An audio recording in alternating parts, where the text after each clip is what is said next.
We must focus and see the light. I'll just repeat that. It is during our darkest moments, we must focus to see the light. So this is a dark time. COVID is a dark time. And then to add mental health to it, it gets darker. But we must focus to see the light. So, as Murphy said, I'm the chair of our committee, but I do not work alone. I have resourceful people on the committee. So let me just thank them first. I'd like to thank Comfort Kenneth and Comfort You Wave, so everybody knows who you are. Mustafa Kamara, I don't know if he's on, very resourceful. Our esteemed administrative assistant, Estella Briswell. Murphy Anderson, very resourceful. And of course, yours truly is here to provide leadership.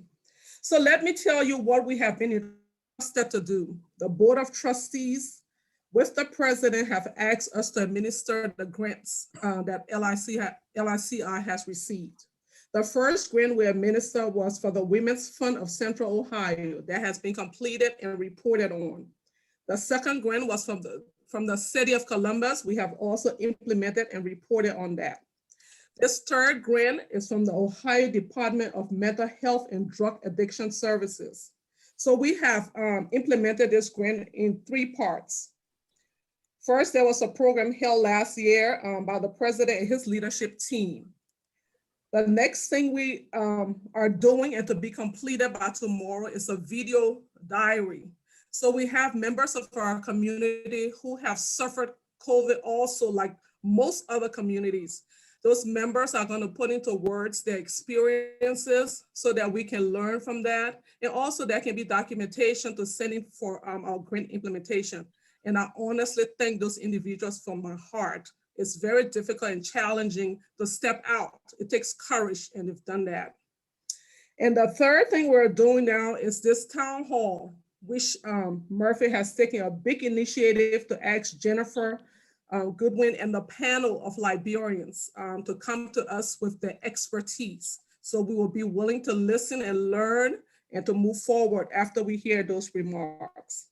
Some of the other things we have planned is an in-person resiliency day for the Liberians. So once the governor lifts all the health restrictions, it's our intention to have a day where we can all get together and I don't even want to call it kumbaya, but just breathe, talk, put some things on the table, our experiences again, some refreshments. So we're looking forward to that, that day.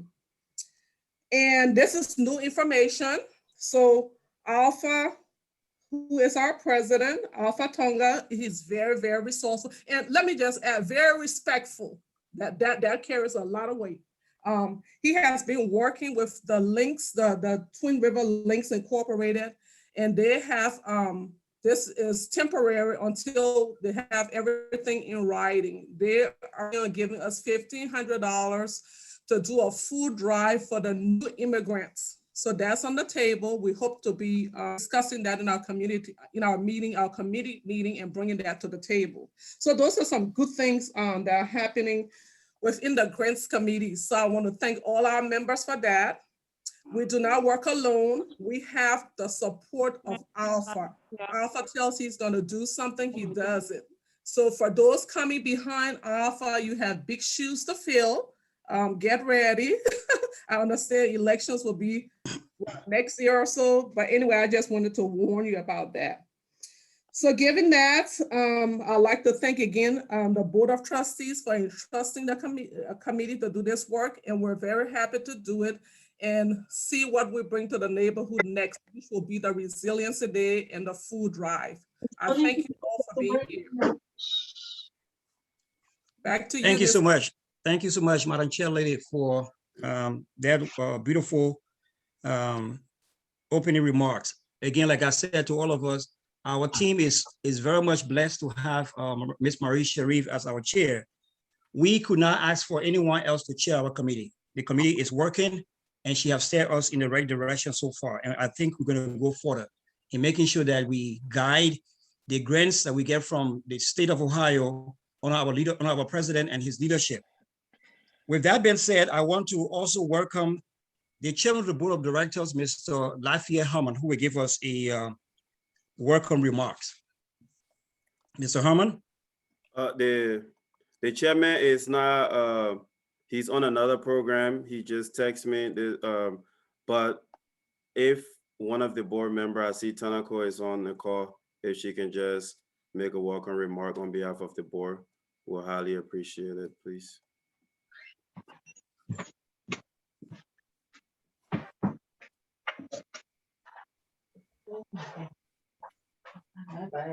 Good evening, fellow Liberians. This is Seneca Mopa Thomas, one of the current active board members for LICI. Like Madam Chairman said, and everyone has already said, we welcome you. We hope that this program will be informative, that we'll all be able to learn something from it, and that this will continue to be part of servicing our community. So welcome, welcome, welcome. Thank you so much, Mrs. Mope Thomas, for that remark. Like they always say in the Liberian tradition, the apple does not fall far from the tree. So since the board chair was not here to give us an opening remark, we'll now turn it over to the president himself to give her words of encouragement. Thank you, Honorable Murphy, and thank you all fellow community members for taking time out of your schedule to attend this webinar or Zoom call. We really appreciate it. I want to say a big thank you to our grant committee. Ever since we instituted this committee and we gave them their mandate, they've been doing an exceptional work under the leadership of Ms. Marie Sharif. We really appreciate all of the time, the energy. And I just want to take a minute to just encourage the community, encourage our members, encourage our leaders that yes, we are going through some difficult times. We're going through difficult times as it relates to COVID-19. We're going through difficult times in terms of deaths in our community. And we just want to take the opportunity to say, stay strong, be courageous, because at the end of the day, there's light at the end of this tunnel. So we really appreciate all and everything that all of you great volunteers do for this community. And it is my prayers and hopes that we continue to build a cohesive community, we continue to build a united community, and we continue to build a Liberian community that's one of the fastest growing community in the diaspora. We thank you and we appreciate it and hope you all learn from our great host, Jennifer, and we appreciate you for taking your time as well, Jennifer. Thanks. Thank you so much, Mr. President. So one of the reasons why we've gathered today is to gain some knowledge on the topic mental health, especially as it relates to COVID-19. So what our team has done has gone out to find someone who is not necessarily schooled in the area of mental health, but has a good understanding of what it means to be in such condition or to be experiencing such condition. Again, like I said, we've also gone to work and asked three distinguished individuals who can bring to us their personal knowledge or experience on mental health. Now, I'd like to make sure before we get into this section where the guest speaker comes and talks to us, I want to give you some information on what the issue of mental health looks like. Now, in America, according to the CDC, more than 50% individuals in America will be diagnosed with a mental illness disorder at some point in their lifetime. It also says that 1 in 5 Americans, that's including Liberians who are here in America, will experience a mental health in a given year. 1 in 5 children also, either currently or at some point in their life, will have mental illness. And also 1 in 25 Americans will live with some form of mental illness. That is a serious concern. And that is the reason why we thought it wise, through the leadership of this community and our chairlady, to bring information about mental health. Now, what the speaker is about to do to us is she's going to tell us some information on what we can do in terms of dealing with mental health. Like the chairlady said, this section is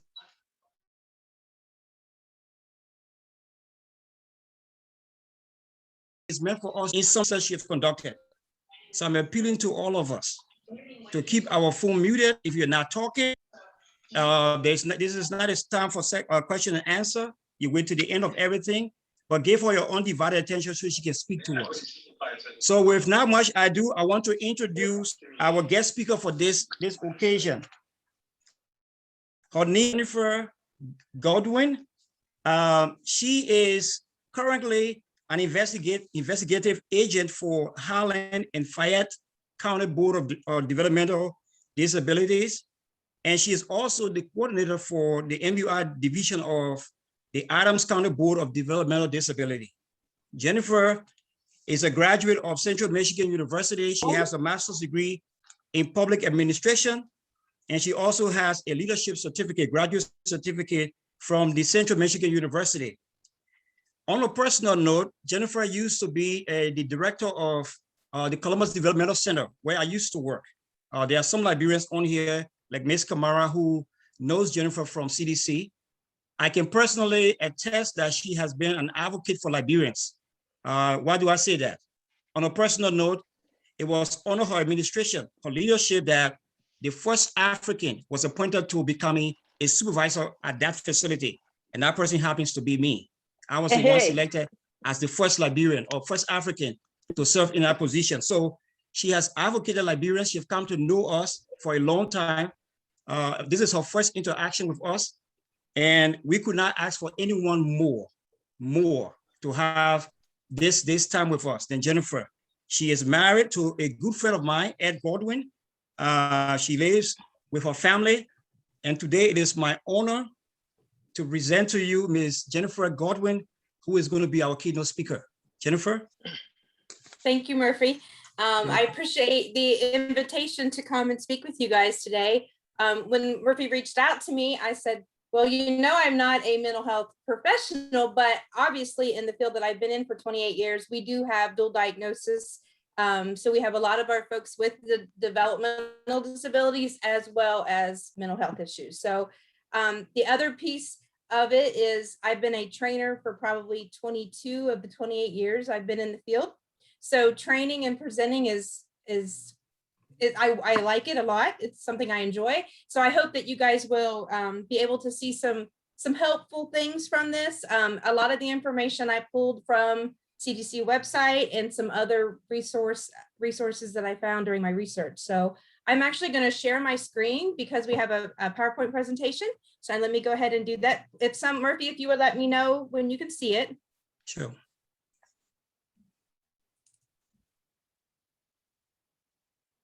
Yes, we can. Okay, great. We'll get started then. So promoting mental health during COVID.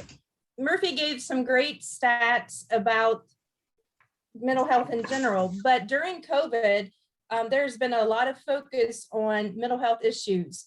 Some of the things that have occurred during this whole pandemic has really changed our lives. Social distancing, not being able to be with family and friends, not being able to be with coworkers. I don't know how many of you, but my whole work went to virtual. The office basically closed down and we have team meetings or Zoom meetings to hold pretty much all of our interactions that we have. So all of those things can be very, very stressful. Not getting to visit family members who might need our assistance, trying to protect them. And once all those things are stressful, it does change things in our body, and stress and anxiety can really be a cause of a lot of issues, not just with our mental health, but can also lead to physical issues. So something else that's happened during COVID in the pandemic is financial issues. Some folks have lost jobs. Some folks have been laid off, completely lost their job. Their businesses they worked at shut down. So then that is a trickle down to how am I going to care for my family? How am I going to pay my bills, support things that I need to do? Just our daily routines have changed. The consistency of our daily routines, they've been uprooted. And now we have this kind of new norm, as we call it, of what our society looks like and I think we're slowly getting back to some of the things, and I'm hoping that trend continues. And as the chair lady mentioned, have a group, you guys are able to get together again as a group and spend some time together. So we all hope for that. Most of us by now know, of course, what COVID is, but I just wanted to kind of just run through it again. And it's the new coronavirus. There's been lots of coronaviruses, but this is a new one that was identified in Wuhan, China, and in December of 2019. And because it was a new strand of the virus, there was very little known about it, how to treat it, what we needed to do. Some individuals who have had COVID have had no symptoms at all, didn't even know they had COVID unless they were tested. Others have had very mild symptoms, and some folks unfortunately have had severe illness, and we have lost too many folks to this virus. So one of the things that the CDC identified is individuals that have certain underlying medical conditions are at higher risk to have more of a severe reaction to the virus. So that can, especially in our older population, where they already have some additional medical things, that this virus could cause them to have severe symptoms. So what stress can cause? Stress in your body can cause all kinds of reactions and changes. You can have feelings of fear, anger, sadness, being worried, a numbness or frustration. Your appetite can change. You may eat more, you may want to eat less. You don't feel like eating. Your energy level and your desires and interests. You may not be interested in some of the things that you typically were. You can have difficulty concentrating. You can have difficulty making decisions. Sleeping can become a problem. You could have dreams or nightmares that aren't pleasant.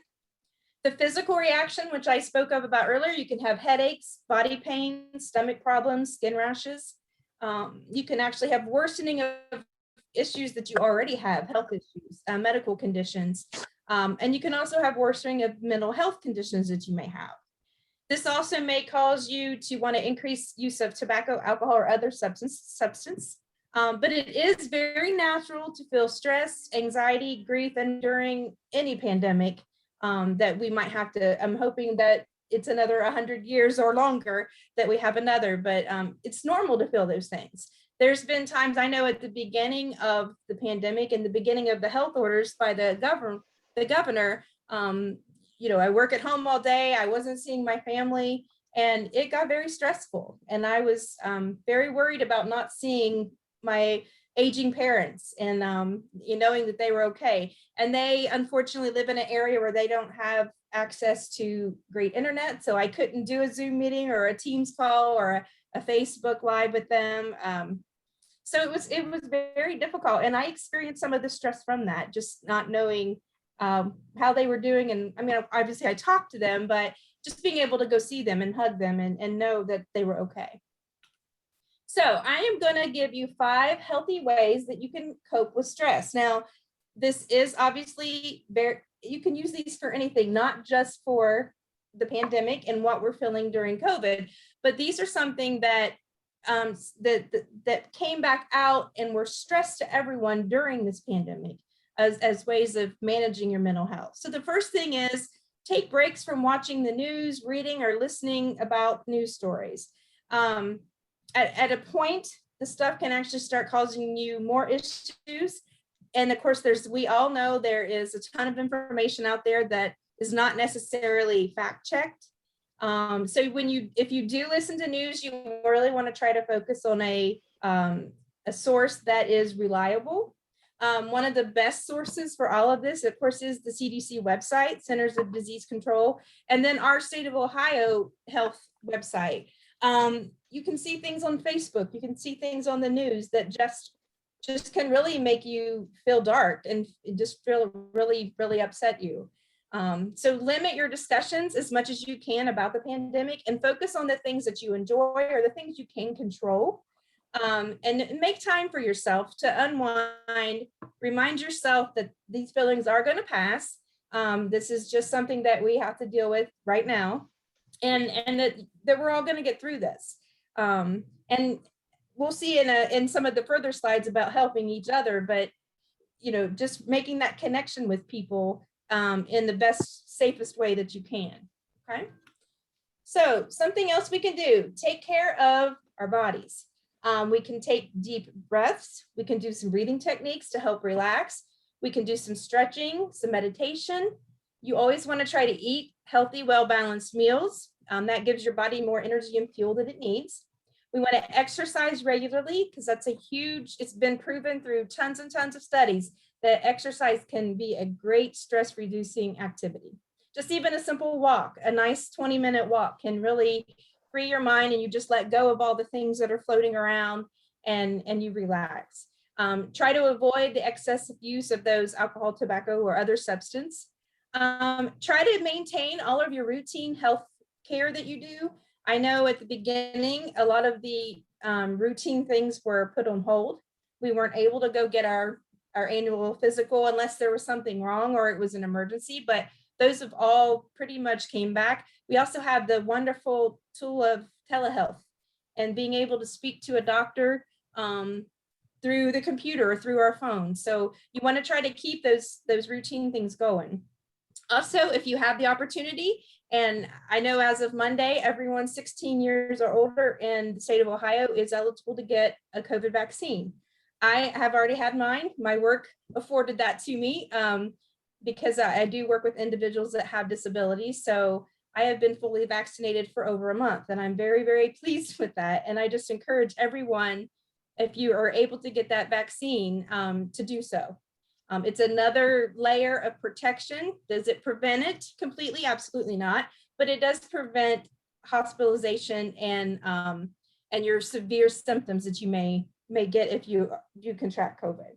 And then again, as you'll see, this is a kind of a theme that's happening, but make time to unwind. Make sure you give yourself time for you and to enjoy some of the things that you like, and time away from the news and your friends who are talking about it or concerned about it and all of that. Okay, what the third step that we want to do is we want to plan for coping with potential sudden drops in social contact. And this might seem a little late to the story, as we've been doing this for over a year now, but it really still does apply.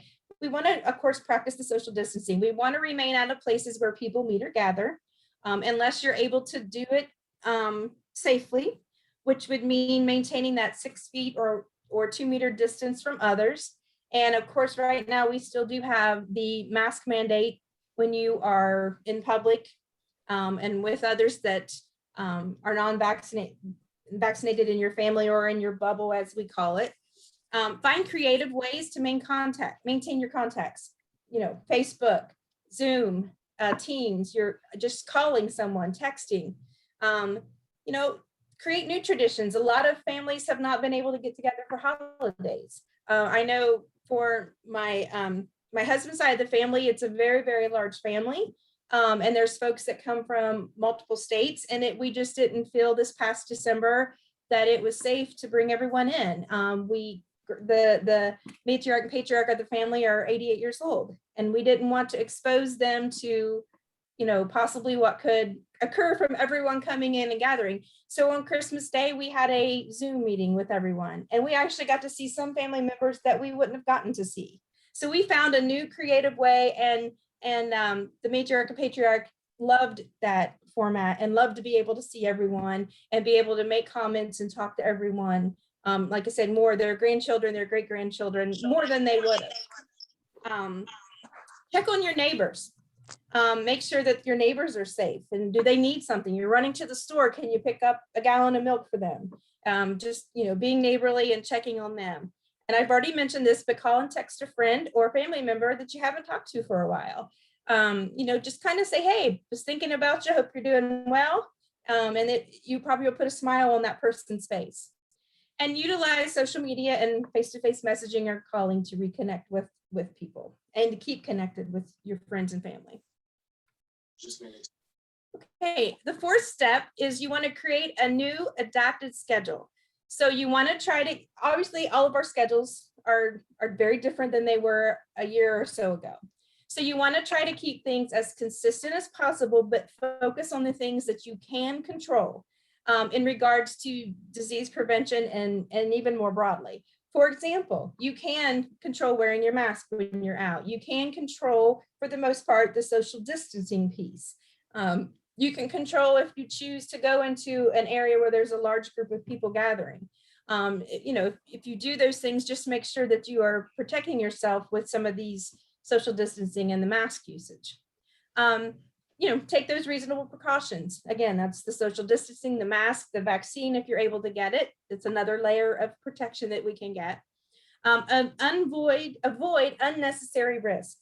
So maybe you're routinely used to going to a gathering with friends every Friday night at a local restaurant. You know, maybe during this time, those things, you know, you need to avoid those situations, because not only it's your group, it's everyone else that says, well, our group is meeting, and then you're exposed to a lot of folks that you're unfamiliar with. So try to make just smart decisions and avoid those unnecessary risks. Pay attention to just reputable sources of information. As I said, don't listen to what you see on Facebook, social media. Try to go to really truthful and fact-checked resources like the CDC or the Ohio Department of Health website, as I've mentioned. And then adhere, of course, to the prevention guidelines that are set out by the health department and the governor of our state. All right, the fifth step is do a worry drop.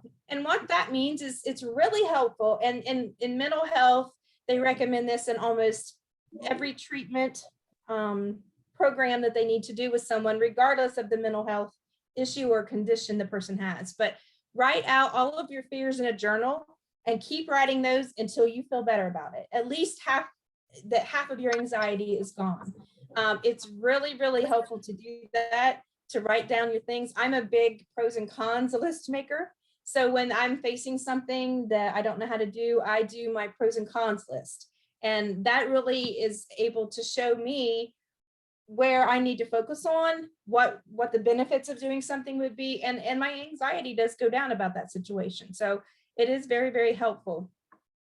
Make a list of what is going well in your life. I know that it's been a difficult time, but we all have blessings, and we all have blessings that have occurred. So remember those and write those down so you can, and, you know, stick a little sticky on your wall, and every day you can walk by and see that. And every time you have a new blessing or a new event in your life, add it to that list. Okay, it just helps, it reinforces to your mental status that even though things are rough, I do have some blessings in my life. Okay, and then if you do have a pre-existing mental health condition, these two recommendations are extremely important for you. And also keep all of your appointments with your therapist or your doctor, whether it's in person or telehealth, because you don't want to start slipping down and getting away from what you're used to in your therapy sessions, your discussions with the counselor, or your care of a doctor. So just make sure that you are looking forward and trying to maintain those connections with those people who are your support system. Okay, helping others. Taking care of yourself makes you better equipped to help others. And again, we're going to reinforce staying connected to your family and friends as much as possible through your safe means. Help others cope through phone calls and video chats. This will help you feel and others feel less isolated and lonely if you're making those connections. Consider interaction with your faith-based groups or community gatherings in a socially distant manner. I know the church that I attend, back when the pandemic started, we went completely virtual, and then we reopened, and then the church experienced, unfortunately, a wave of COVID going through the church congregation, and we actually lost our senior pastor to COVID. So church was closed back down again while they were making sure everyone was well. The building was completely sanitized, and it reopened in the late fall. But I continued to choose to still do virtual, but I still was able to make those connections with the folks there at my church, and be able to still do the learning that I needed to do for that. You know, something that's kind of nice to do is just send a flower or a small gift just because to someone you care about, not because it's their birthday or anniversary or some special event in their life. Just do it just because. And that definitely brings a smile to anyone's face, and that will make them feel better and feel a little less isolated if they've been at home. And then just say, in kind of in that same manner, write a note just to say hi to a friend, family, or member or coworker, and drop it in the mail or send a quick email or a quick text. You know, just someone that you're thinking of, and let them know that, hey, thinking of you today, and it'll make them smile. Okay. So grief during pandemic. Unfortunately, during the pandemic, we have all probably known someone or have known someone personally or know someone who has lost a loved one, family member, friend, unfortunately to COVID-19. Probably the closest person that I knew was, I mentioned earlier about our senior pastor at church. He unfortunately was in ICU for 28 days and succumbed to COVID. So also too, it's not just the loss of our family members or friends. It could be loss of a job, loss of our routines. So some of the common reactions with grief, of course, we have shock, disbelief, and denial, anxiety, distress, anger, periods of sadness, loss of sleep, and loss of appetite. So again, on the second side of this slide, a lot of the things that it's mentioned is the things we've already talked about, how to kind of reduce your stress, connecting with other people, you know, just coordinating times with folks to have some face-to-face interaction via video chat. Something that's helpful if you've lost a loved one, develop a virtual memory book or log or web page for that loved one, so other people can post and share their stories and memories. Take part in an activity like planting a tree or preparing that person's favorite meal. So it's something that has significance to you and them and some connection that you had. And never be afraid to ask for help from others. You can seek grief counseling or mental health services. There are hotlines, and later on, I'm going to give you some resources. There's some hotline numbers there that you can call. Again, seek spiritual support from your faith-based organization, your religious leaders and congregations, and then seek support from trusted community leaders and friends. And while I don't know a lot about your committee, I'm learning here today that it sounds like you all work very well together. And those are some of those folks that you could reach out to if you really needed to for support. So what if you're struggling? What do you do? Well, if you're struggling to cope with stress during this pandemic, you obviously want to call your healthcare provider. You want to be able to talk to them, see if, because it may even be a mental healthcare provider, or it could be a physical, a primary doctor, because you might be feeling some physical changes during this time. Talk to a supportive, trusted friend. Try the ways that we've discussed, those 5 healthy ways to try to cope with stress that were in this presentation. And again, seek professional help, the counselor, the doctor, or the mental health professional. Do some research on your own to identify strategies that may work from you. So if you look back at that one list, it talked about meditation and deep breathing. Research some breathing techniques, research some ways to meditate that will help reduce stress, and then try them and see if you like them. And then if you are in a crisis, you do want to call 911 so you can get that immediate care that you need. Okay. And here's a list of resources. Obviously, the first one is 911. You'd want to do that if you're in a crisis situation. Then we have the National Suicide Prevention Lifeline, the Peer Center Warm Line, and that is a place you can call and just talk to someone if you are feeling like you needed to really talk to someone. Disaster Distress Hotline, the Ohio Crisis Text Line, and this is actually a text that you can do, and they connect you with someone to talk with. And of course, we have the Ohio Department of Mental Health and Addiction Services. And I put the phone number plus a link to their coronavirus resources. And of course, your own community, and your website has, I went to the website and saw there are some good resources there to deal with COVID-19. Okay. I appreciate, again, the invitation to come, and I know questions are kind of going to save till the end. So Murphy, I'll turn it back over to you. Thank you so much. Thank you so much, Jennifer, for a beautiful presentation. I don't know who else could have come to us with such a presentation. We want to thank you. I know you have to leave us very shortly, but I'm going to ask our chair lady who is going to come out and appreciate what you've done for us so far. Madam Sharif. Yes, thank you, Jennifer. I was taking notes as you were speaking.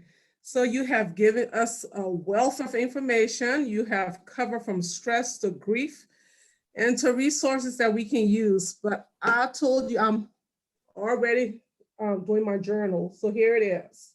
So thank you. We really appreciate you.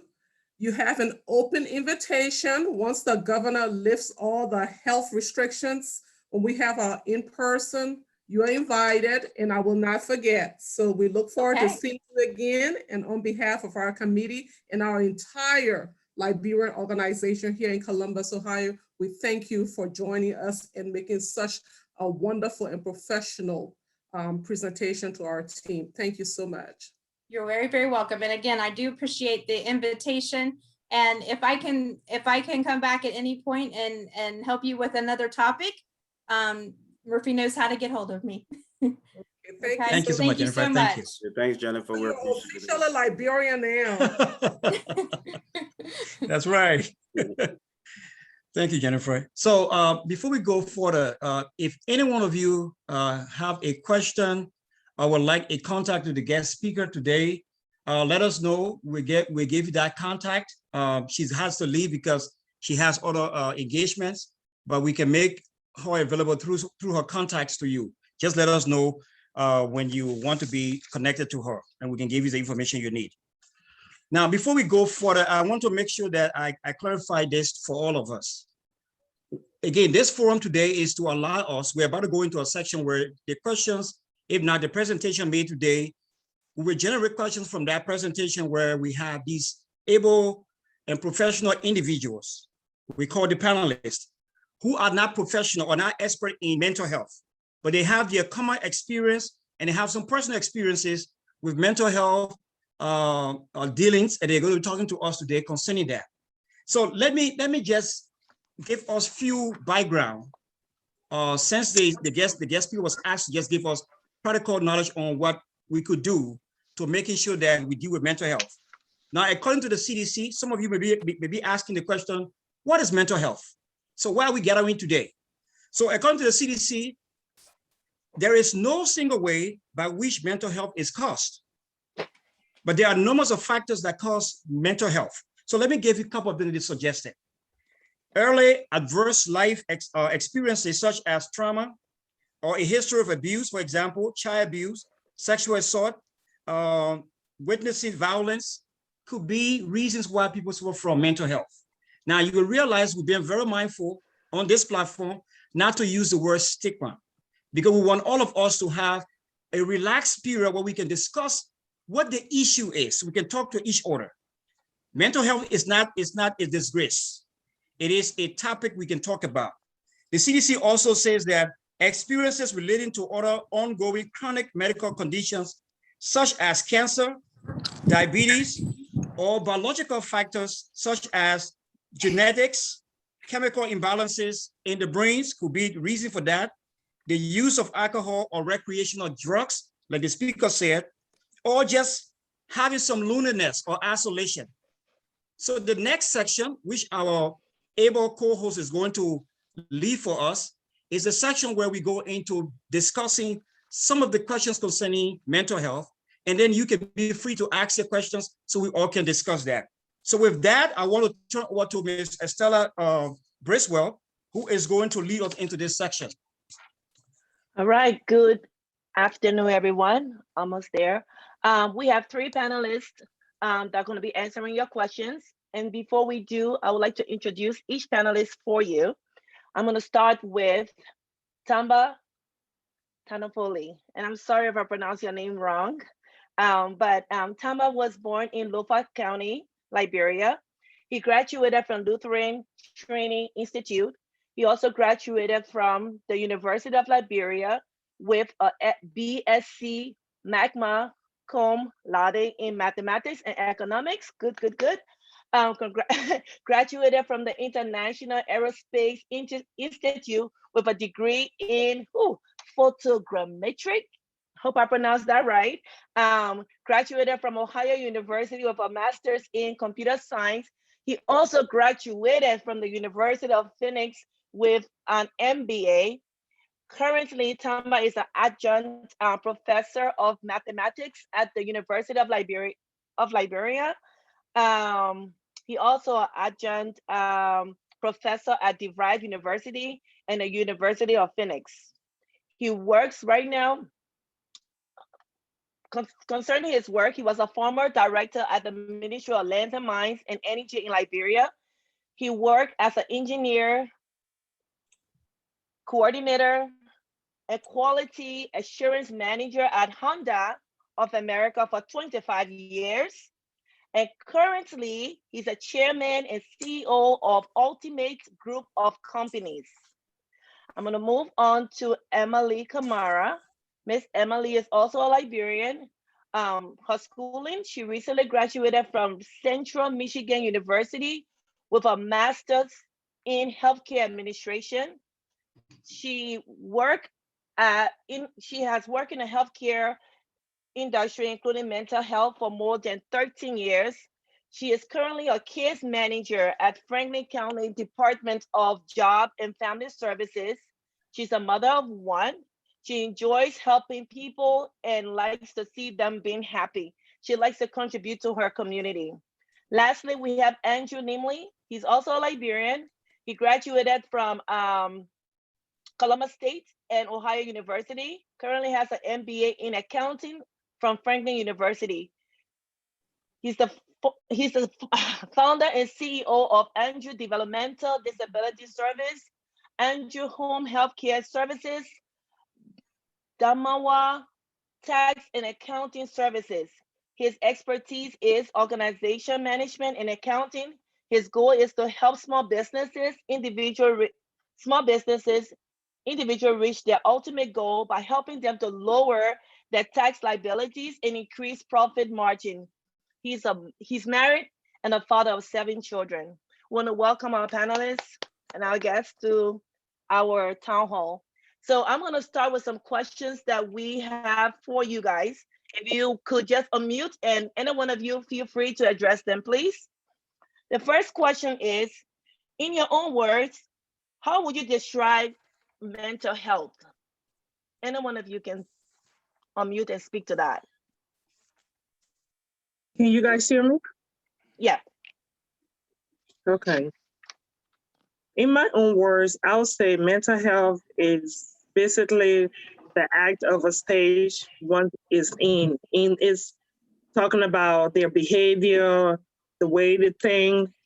I would give an example where you are in a situation where you are to make an effective decision, and the way in which you act, the things you say, especially for me, in my own defense as a mother of one, going to school, you know, transitioning from work to home, you have to make a change in your lifestyle, in things you do. It all brings down to your own mental health stability. And so I had making a decision in how to, you know, go ahead with how I do things, to continue to bring productivity into, you know, decision making that I make in my daily living, my daily lifestyle, that will bring production to my work. Just the changes that occur that consist of grief, anxiety, depression, and all that things that come along with it. The decision and how you think about changes, basically. Thank you, Emily. I would say. Thank you.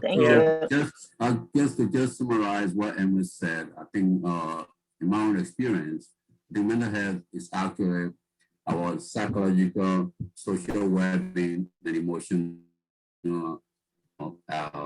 thoughts we feel on this. It affects the way we act, the way we relate to other people, and the way we carry on our lives. It also affects the way we handle stress, how we relate to others. So all those things combined actually affect our mental stability. Now, when we start to deviate away from those things, that's when we actually start falling into the pitfall of mental health. Because mental health can be a good mental health or a bad one. The bad one is when you start isolating yourself from all these social activities, isolating your friends, then you actually start going slowly into depression. So our psychological, emotional, and social well-being is actually combined with the determinant of our mental health. Sure. Thank you, Tama. Thank you. I think to just add up to what my colleagues said on the panel is that I think mental health, I think a lot of Liberians on this panel should definitely know mental health completely different when it comes to a mental illness. So this is why a lot of Liberians, as they go through the problem of depression, they doesn't have the confidence to I think the speaker said it, to come the trust to explain that, because they're afraid that, or they are ashamed that you would think they are sick in terms of they have mental illness, but definitely it's completely different thing. So mental illness is just that when you have some issue that have been prescribed by the doctor. So when it comes to mental health, it's all that we go through, how we behave. And I will quickly just tell you one of my own experience that I experienced during I think my wife was strong and God on my side, that I experienced during the uprising, the social uprising. I began to experience that because I couldn't believe it. People in my own social setting, especially my church family, I couldn't believe it when I see these people will tell you hallelujah, but at the end of the day, it was completely different. So I was really, I'm telling you folks, I was really to a point I was almost isolated. I would be home, but I'm grateful. My wife and Josh, she said, because I know exactly based on my experience working with a lot of these people, there was no television, but I wanted to ask God, what is this? These are people every day. We hawk you will tell you something, but you know, I remember when I had opportunity to just preach 1 month before that, and I began to tell them, say, look, we all got stuff in our closet. And at that time, every 4 year, when that time comes, we begin to explode. We say, wow. We will forget about the hallelujah, but we bring all our closet, even though we all got it. But it was so tough. And I just want to say, I think the guest speaker said it.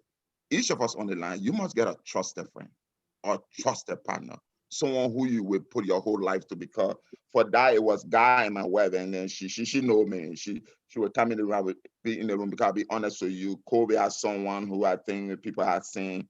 I definitely encourage people to do all those things that is necessary, because it's opportunity. It doesn't mean we can get sick. So, but do all those things that is available to us. So I make sure I take all those steps. So again, mental health is an issue that a lot of people doesn't let to talk about, because it brings shame. But again, I just want to make sure, or a lot of people, do not be ashamed. Find those closer friends. Find those person that you can reach out to, because we all have it. If you say you don't have it, you're lying to yourself.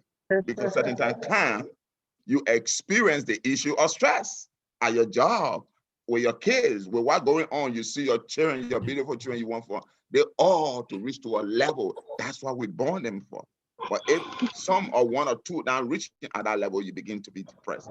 So all in all, just make sure do those things and wind down, and then, but don't see it as a mental illness, because each of us on the line got mental health at some point. It happened. It trickled. It can be from our wedding and from our marriage. I just want to say thank you. All right. So panelists, just want to let you know, we got 5 major questions. Okay. So if you want to keep your comment a little brief, it will help us go through them quickly. And I'm glad, because some of your answers is actually applying to the other questions. Okay. So again, we got 4 more to go. Just address it 1 or 2 sentences if you can, and then we have another list of questions again after our 5. Okay. So thank you so much for your answer to our first question. The second one is, what would you list as some of the reasons why people do not like to talk about mental health? Now, as I thought about that question, I was thinking about myself growing up in Liberia. All the people that would say have mental problem were crazy people. So I know from my growing up that if you tell me I got mental problem, I'm gonna say, no, I do not, because I'm thinking you think I'm crazy, right? But it's just because of how I grew up. And as well as a lot of us on this phone, on this panel, on part of this town hall, if you grew up in Liberia, you can associate mental health situation to crazy people. For having lived in America, we now understand there's a difference. But from your professional and your daily experience, why do you think, just think about it based on our culture, why do you think are some of the reasons why we Liberians do not like to talk about mental health? If you can list 2 or 3 reasons, that would be great. If not, just whatever comes to mind. Well, I would list one. you already answered the question. It's just basically not only Liberians, I don't want to attribute this to only Liberians, but essentially Africans will tell you it's craziness. I have some African friends, professional people who tend to label people as being crazy, but that's just the bottom line. They just think that you're crazy.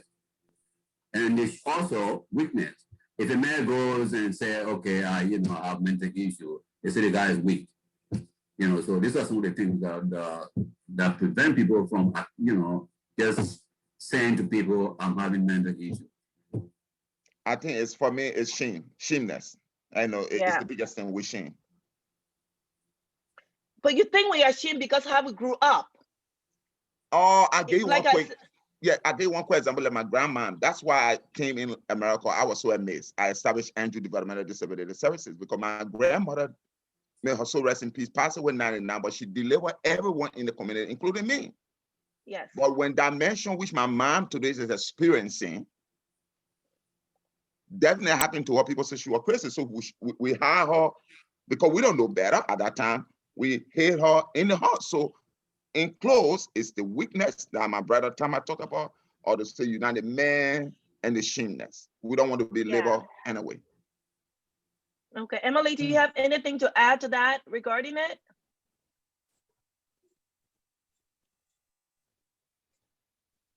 I would say limited education. Now that me being one of the youngest, I really didn't experience a lot of, knowledge about being crazy in Liberia. But coming over here and seeing what mental health is actually, I could Google. So if I want to know more about it, I would not reference to the craziness. But if I don't want to do that, it will just be limited, just limited learning ability. Yeah, thank you so much. So our third question is, from your experience, why should you think it's important as a community that we are discussing this topic? Why do you think it's important? Personal level, I'm going to give my own experience. My last daughter decided to leave Columbus to go to New York University. We took her there, put on the dormitory, and everybody was happy. We came back home, and I started feeling really stressed. Okay, she was having fun over there, and that started feeling stressed. So one day I just had a panic attack. What is going on? I didn't know. My wife had to rush me to the ER, and they determined it was anxiety attack, and I explained to them what happened. So I didn't go in the closet to hide. I told a lot of friends of mine, I told family members, and so I was referred to do cognitive behavioral therapy, which is CBT. You can use that without medication. And I did that for some time, and I regained myself. And I was telling Murphy the other day when we were talking, I said, I'm not sure a lot of Liberians think I'm crazy because, but these are things that happen to people and people hide it. No, try to bring it to the open so that people can feel comfortable to come out of their closet. Okay, so that's my own personal experience that I had. And I'm sure quite a few people probably had some stressful experiences during this COVID, but they don't want to talk about it, but we need to talk about it. It's good for our community. Yeah. And especially those of us that think we are educated and aware of the illness or just that state of mind.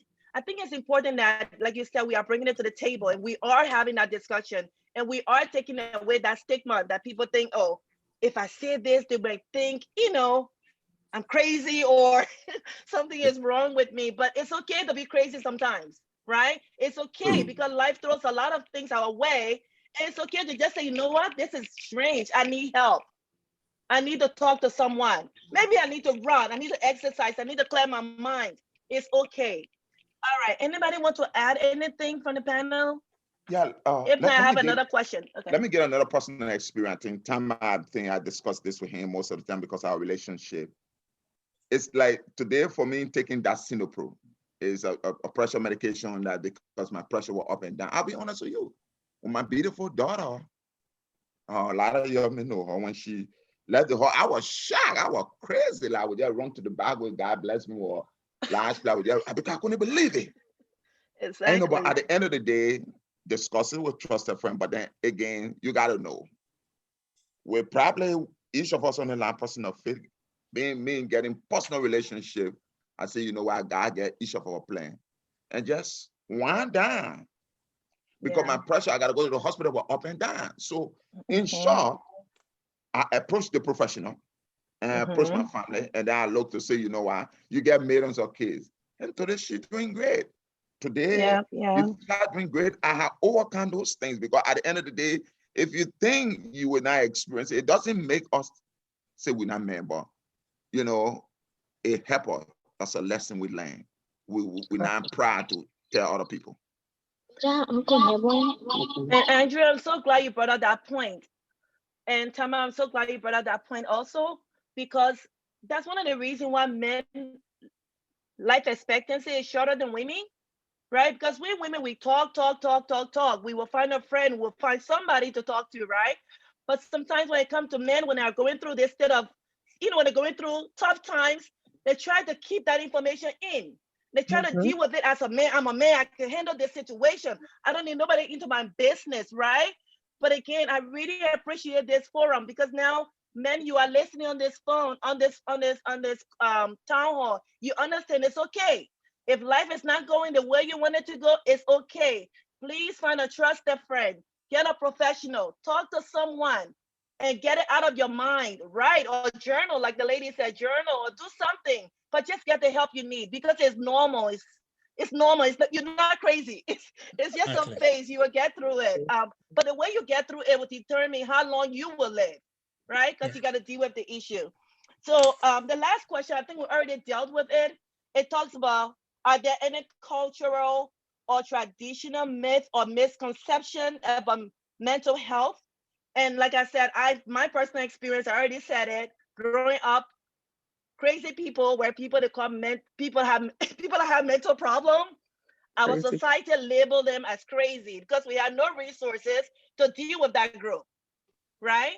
And now that America doesn't have that set of crazy people, because I'm not going to say they don't have them here, they just have the resources to deal with it. But then we also realize that normal people can go through that too. We can have mental breakdown, right? We can have a lot of situations that can occur to us that if we don't deal with it, could go to the extreme, or could cause us to lose our lives really early. So anybody want to add anything to that? I know I already spoke about the stigma quickly, about culture. let me add something. My mother, a lot of you guys, my mother was here within 2 years, 4 months with me.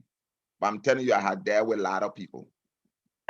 But when I saw my mother, the day she decided to go, I think 1 month we begin to experience, I said, oh my God, she said she wanted to leave. I bought a ticket. She started experiencing dimension. Before she was, I cried bitterly. I said, I have seen millions of people. I don't cry. I cry bitterly. I got to call my sister and try to educate them. Yes, it's just as he said, or everyone, it's the issue of maybe while in elementary, how when someone just get so on the leg, they say, oh, the person eat with, oh God, that be kidding that person. Then we all, as a kid, we running behind those people, beating drum. That's a cultural issue. So it takes me time to educate my folk. Now they understand. I said, just continue to talk to mama. That's the point, because I said, let her pray, let her try to remove everything, because tomorrow we are not care for someone else. So it's that cultural issue. And I hope that as we experience this, we will be able to explore it back home to tell people, look, we all experience this thing. It's old age. Probably she never had a great medical assistant, or I don't know. She never had it. She was available, but as she reached her age, time to leave, she began to experience it. So it's all in short, our society, our culture. Anyone else? Hello. Hi, Lafu. How are you? Good. Yes, I'm so happy that you people brought up this topic, because most of us in the community, we are all in denial of being mental health patient.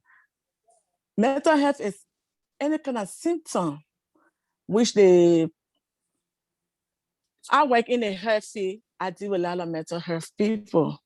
But personally, in our community, You come across 2 or 3 people, even up to the case, when you notice the case is different in the behavior, when you try to tell them and check them out to say, no. When you come to the hospital, there is for sickness on the case, they diagnose them or anything, and say no. You have to take your kids to check them up on the behavior. Like I had an example, my daughter, she was 4 years when she started school. But when she in school from 10 a.m. to 11, but school period is over.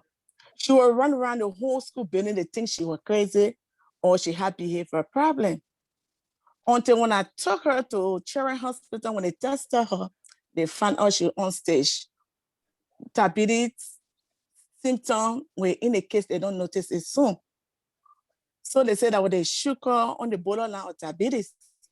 So Oh gosh. that was, when the time comes, it will just carry her head crazy. She'll be running around. They will come in from work every day. Security guards will run after her, everything to get her from off the school campus.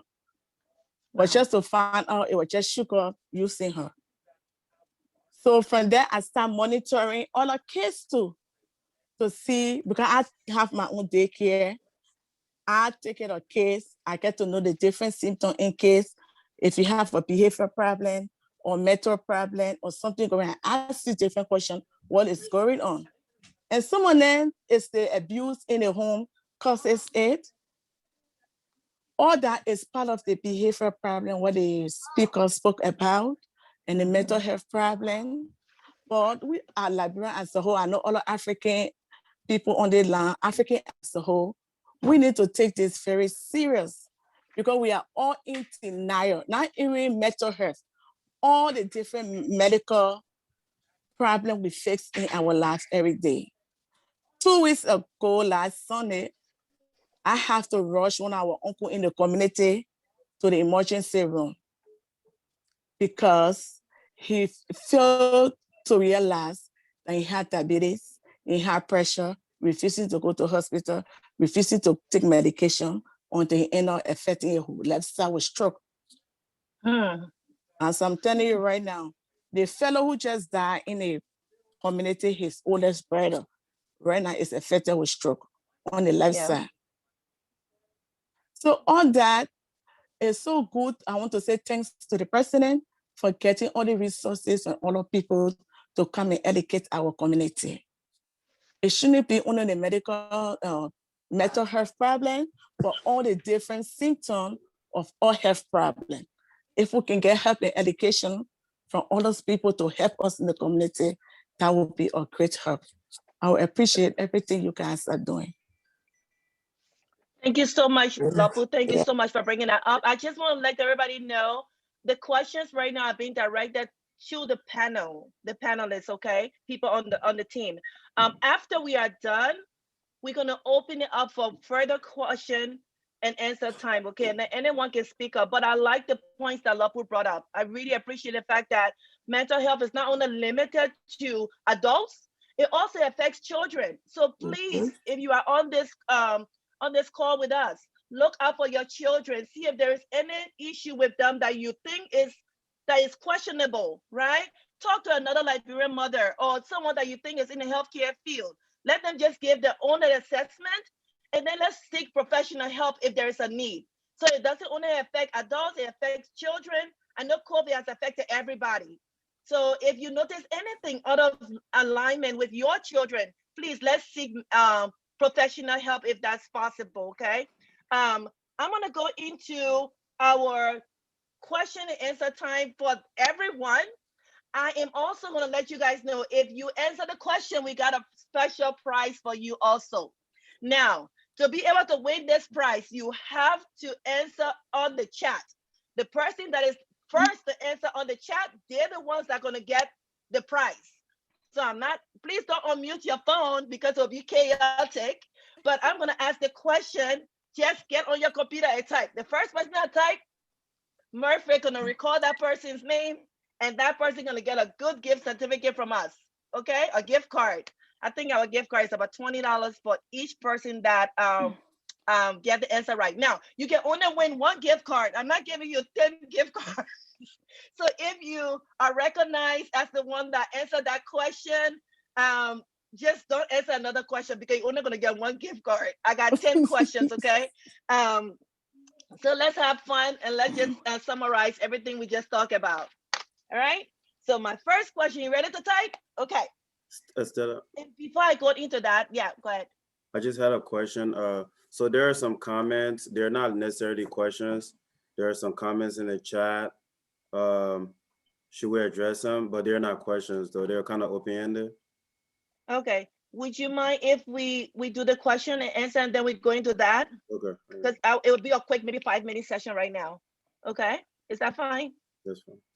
All right. Thanks, Alpha. All right. So Murphy, you ready, sir? Let's have fun, everyone. Okay. I am. So, all right. Thanks. Oh, hold on 1 second. My earpiece dropped.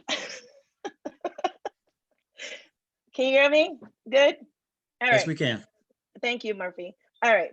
Poor mental health increases the risk of long-lasting chronic physical condition like A, it's a heart disease, B, stroke, C, cancer, D, above all. Yeah. Above all. Oh, you're supposed to type it. The person that typed got the answer. We got it? Anybody type? Murphy? Who do Yes, we we got someone called FG to everyone. D, the first person. Who is FG? Please spell your name out, please. So you can get your prize. The first person. Fanny always winning. Can we disqualify healthcare professionals? No. No, they're part of that. They're part of it. No. Oh, that is not fair. No, it is fair. Okay, so Fanny George. Fanny George. Okay. Number 2. You ready, guys? Mental illnesses are 1A, very common, B, not very common, C, fairly common. What do you think? Come. A. If you don't answer that question, Please chat, you're text not it. gonna get that money. Don't answer. Please text it, please. If you don't text, you're not getting it. All right. So the first person that answer is Alpha. I don't know, Alpha, you're not Alpha qualified. disqualified. Alpha disqualified. Emily is Oh, It wasn't me. It wasn't me. So it's Zari. It's Zari. Okay, sorry. Okay. So But next time come on the new again, Alpha will disqualify you. It was a Number technicality. three, suicide is blank leading cause. Suicide is the blank leading cause of death among people ages 15 to 34 in the US. Is it the 24th leading cause? Is it the 10th leading cause? Would you say it's the 40th leading cause, or would you say it's the second leading cause of death between people 15 and 34? We got Dede. Is that Dede correct? is the first person. What did you say? What's your last name? We have Dede, but I don't know the last name. Dede, what's your last name, dear? Sumo. Sumo. Dede Smo. Yeah. Dede Smo. Okay. All right. Thank you, Dede. So number 4, mental illnesses. Number 1 cannot be treated. That's A. B can be treated. I only got 2 options. So what do you think? Is it can be treated or not treated? A, treated. You gotta text it. Who you disqualify? We don't have an answer yet. Fanny, We don't have a guess. Someone will Well, we got Fanny, but Fanny is disqualified. Yes, She already answered 1. So we have Lois Chaka. Okay, Louis said, did Louis got it right? Okay, thanks, Louis. So number 5, you gotta type. You can't talk. Okay. Mental health is more than the absence of mental disorder. B, only important for some people. C, an important part of overall health and well-being. What do you think? Yeah, you don't type. You gotta type. We have Mohammed Suwa, if I'm mistaken the name is. Okay. Mohammed. Okay. So going to 6, moving on. If you know someone with poor mental health, you can help by A, reaching out and letting them know help is available, which is very important.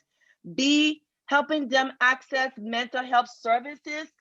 C, learning and sharing the facts about mental health, especially if you hear something that isn't true. And then D, all of the above. We got So- Kubo Carter. Kubo I Carter. don't know. Okay, she's good. You All know, right. people that nurse. Yeah, she's okay.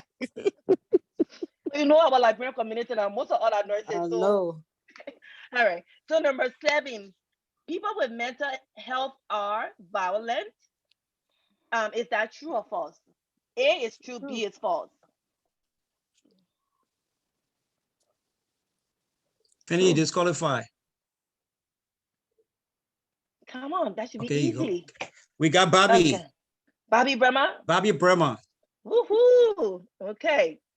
So number 8, half of all mental illnesses occur before a person turns A, say 14, B, 18, C, 10. What do you think is the earliest? When do you? Half of all mental illness occur before what? What age? I got Mommy 14, disqualified. 10, and Kubo, you disqualified. yeah. You can only answer once, people. Once. Fanny disqualified. Where's Lapu? Lapu not gonna bring something? I'm here. Before, Emily, you're a panelist. Emily, you're a panelist. You cannot answer the question. Before 14. You cannot type it, Lapu, and I'll tell you. You gotta type it. I got my glasses so I can see on. Yeah, me You gotta too. type I it. swear. I got my glasses. Lapu not answer. She gotta read it. She can't see. So please Okay, put Lapu so down. we take Lapu because Emily cannot we answer the take question. Lapu. Yeah, Eh, Emily cannot answer the question. Okay, Emily will got something special for you. Don't worry. Before So, 14. Before 14. Thank you. Thank you. All right. So number 9. This is a serious one. Serious Please mental. type. Yeah, please type your answer. Serious mental illness costs America how much in lost earnings per year? So lost earning, what do you think? I'm going to give some big numbers here. 193.2 billion in lost earning. And then we got 20 million. We got 400 billion. We have 1 billion. I know you just got to do a wild guess. What do you think? 109 billion. Mohammed, you are Okay, so disqualified. it's 193 Fanny, you billion. disqualified. Yeah. Louis, you 193 billion. disqualified. Lapu, you disqualified because you already not answer. So we just need somebody else who has the answer. Come on. What do you think? It's A. If the number's too many, just say A. If Just take a letter, yes. A is 193.2. B is 20 billion. And then C is 400 billion. D is 1 billion. So just speak A, B, C, D. What do you think? Fanny, you got it correct, but you disqualified. Amen. Right, I think we should answer the question. No one has answered yet. Okay. So it will be A. It cost the US 193.2 I got billion. it. You did, but you disqualified. Okay. So the last question before we move on to our chat is mental illness is caused by, listen, A is personal weakness, B, lack of willpower, C, a number of factors, including biological factors, stressful or traumatic life events, like the war in Liberia, like COVID, and long-lasting health conditions such as heart disease or cancer. What do you think? Is it A, B, or C? Everybody says C. D. Lavetti is Got the it? one we have. Okay. Lavetti. What? Good. Well, everyone, I want to say thank you for participating in our little question and answer time. We really appreciate it. I also, when I read that quick question at the end, I think I should have gone for some mental health treatment though. When I got back from Liberia for that war, I think I should have gone for some. Because every time a firecracker went off, I was so traumatic. I had to go to bed. So I should have gone for some treatment, but I didn't know it was available. Anyway, let's move on. If anybody went through the war in Liberia, I think we all need to go through some treatment. It was very traumatizing for me as a young person, that whole war in Liberia. And even COVID, because I was a victim of COVID too, but I didn't look at it from that perspective, you know. I just dealt with it as a, like, you know, I just dealt with it as an illness. And thank God I didn't have any underlying illness, you know, but it was traumatic for me too. I guess I should have gone through some mental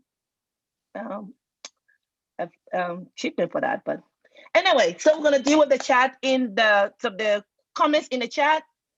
Alpha, is there anyone particular you want me to address? We just need to talk more about mental health illness in the community. Another person said this is a very good topic for our community. Please know there is help. Encourage us to also address youth mental health, which is very important. This thing affects everyone. And is there another one, Alpha? That's the two major I see right now. Yeah. Opening and trusting professionals, especially Liberians mental health professional, talk about it. This is really good, because this is something that we were very cognizant about when we were going to the whole mental health topic. Especially with Alpha, he basically knew a lot of us that had COVID, right?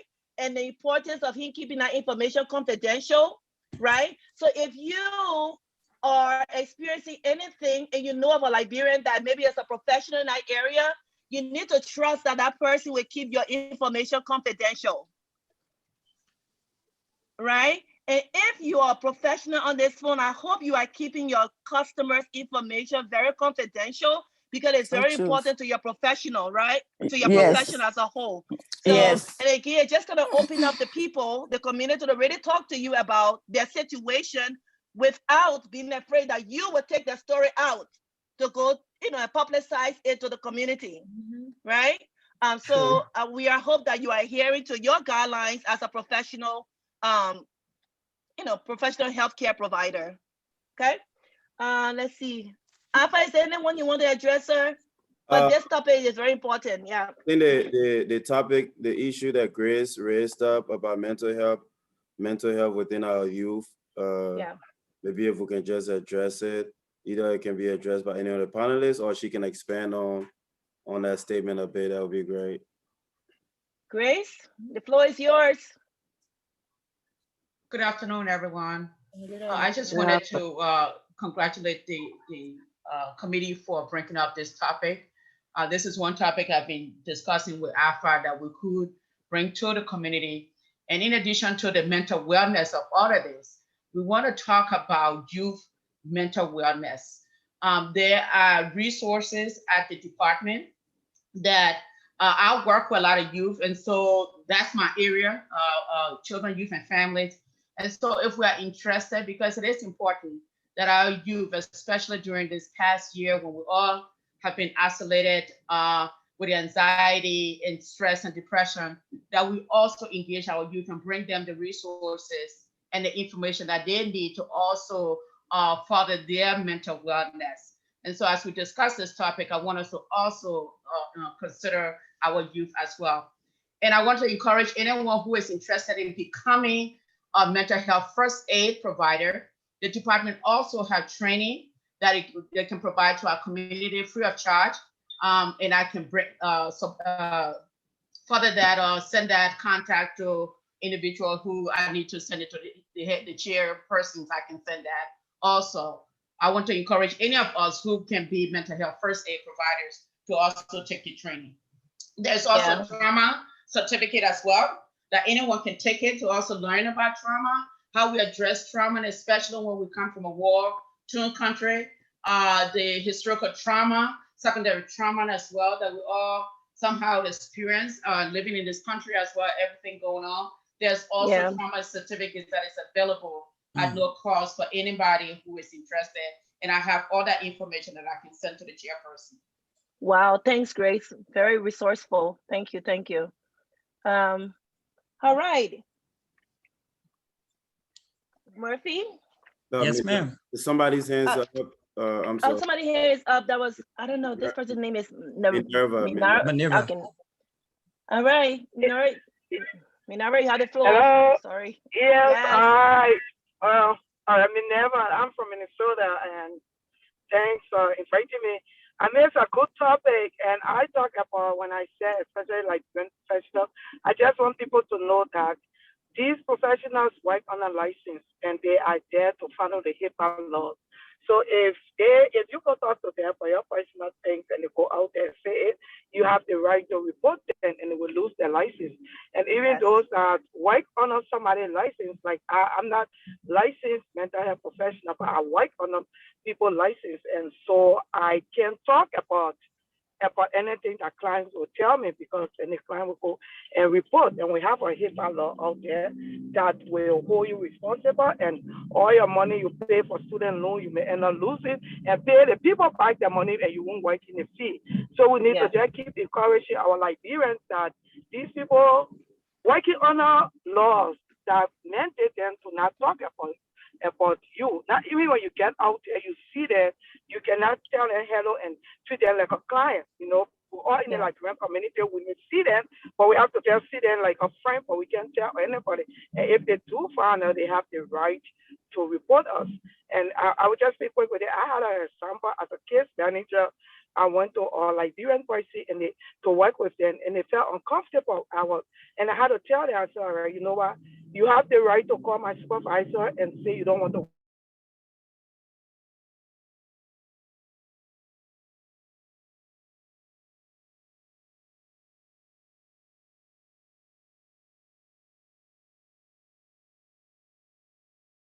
I think it's me.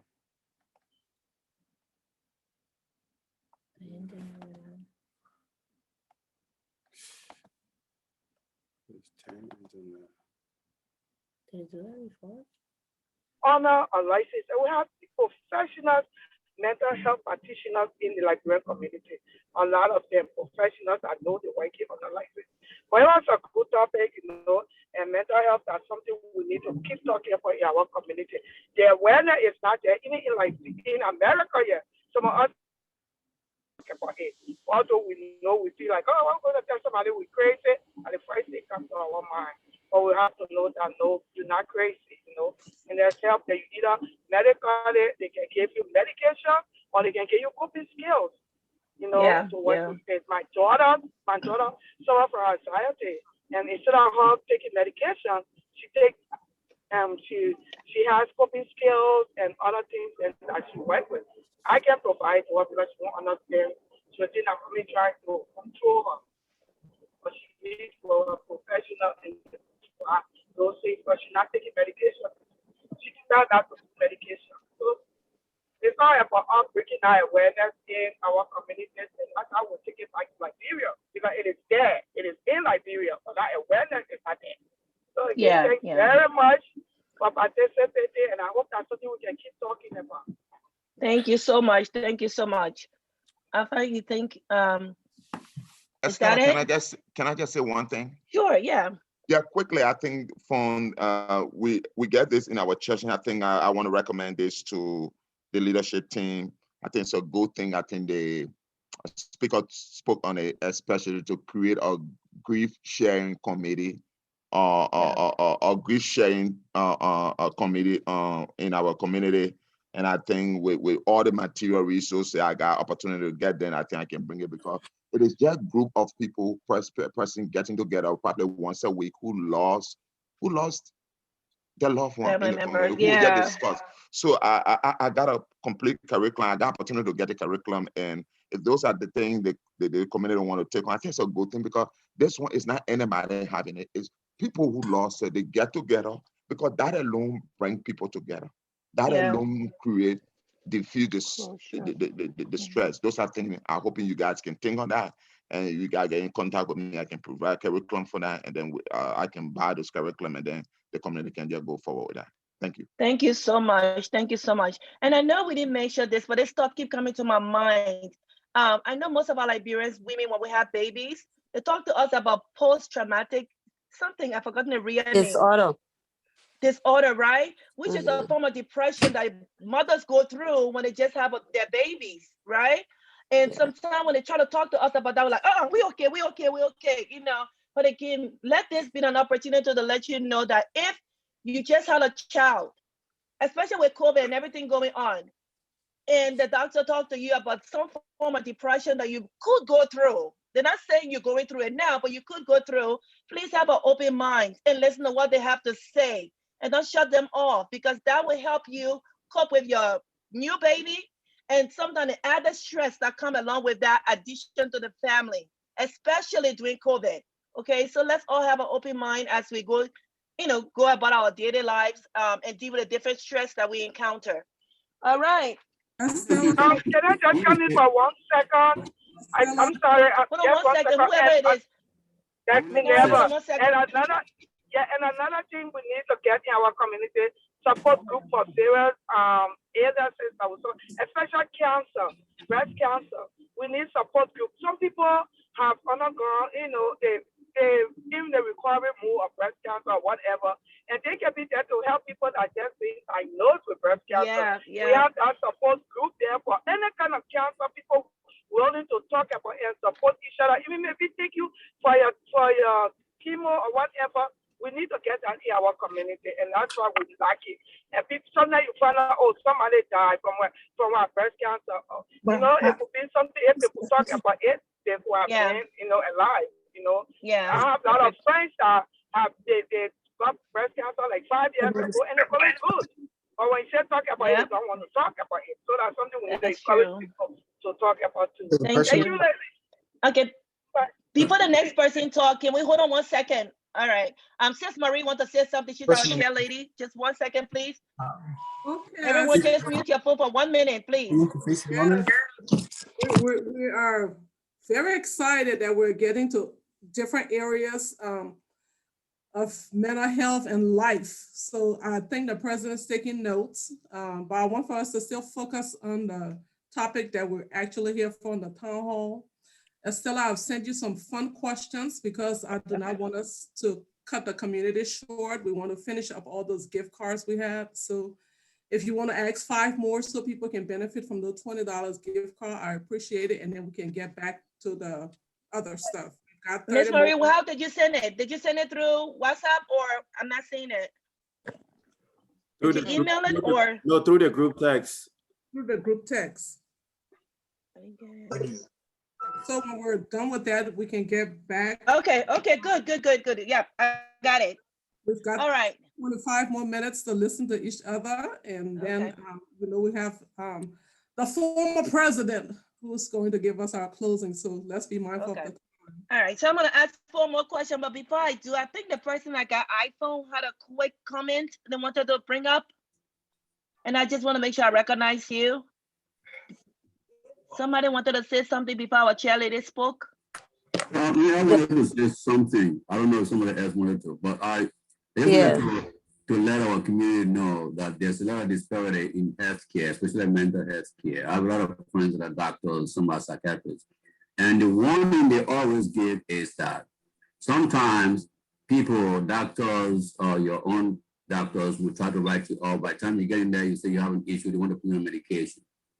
Please be very careful. Don't just accept medications on first visit to a doctor with mental issues, because those medications can be addictive and they probably down the road will affect your mental health more than it will help you. Yes. Try to get at least some therapy, counseling. Therapy works just as good as those medications. My friends tell me all the time, don't let your doctor put you on that type of medication until you are really certain the therapy is not helping. So I just wanted to put that out there. Thank you so much. Thank you. And the iPhone lady? Yeah, instead of can I say hold on, something? Hold on. Okay. Yeah, hold on 1 second. This person with the iPhone, I just don't want you to think we're not recognizing you. Can you speak now? Okay, go ahead. Patricia, my people, go ahead. No, I just want to say, I just got in. I will be you. Am I too late? Oh, you all right? Very. Good. Jesus. All right, y'all go ahead. Okay. Hello, everyone, and I really appreciate this conversation today and about mental health. With me, I'm interested in the older people and the youth, especially sometimes we don't pay attention to our kids and we discipline them and say, this is a, African way or the Liberian way or whatever. Yeah. You born the kids here, or some of the kids come from Liberia and come here, and they are mixed up with different kids when they're going to school, and kids are quick to copy.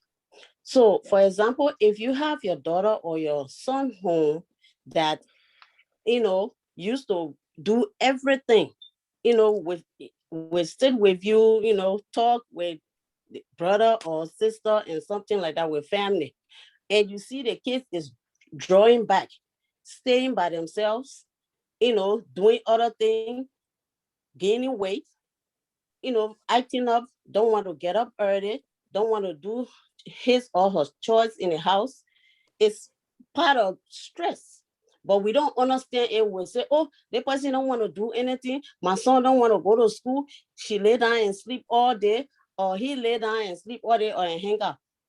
We don't know how to talk to our kids. So with all this, we need to learn how to talk to our kids, how to really monitor our kids and see if we see any changes. Yeah. Sometimes mental health can carry all kind of things. You see your kids gaining weight, they having odor, they eating too much, they eating fast food.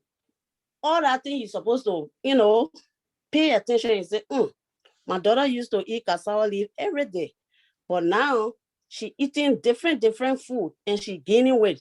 Let's pay attention to our youth, especially. Yeah. And when you see your child now going to school 1 or 2 days, don't say, oh, yeah, he don't want to sleep. He want to lay down and sleep all, he don't want to go to school, but he want to lay down and sleep all day.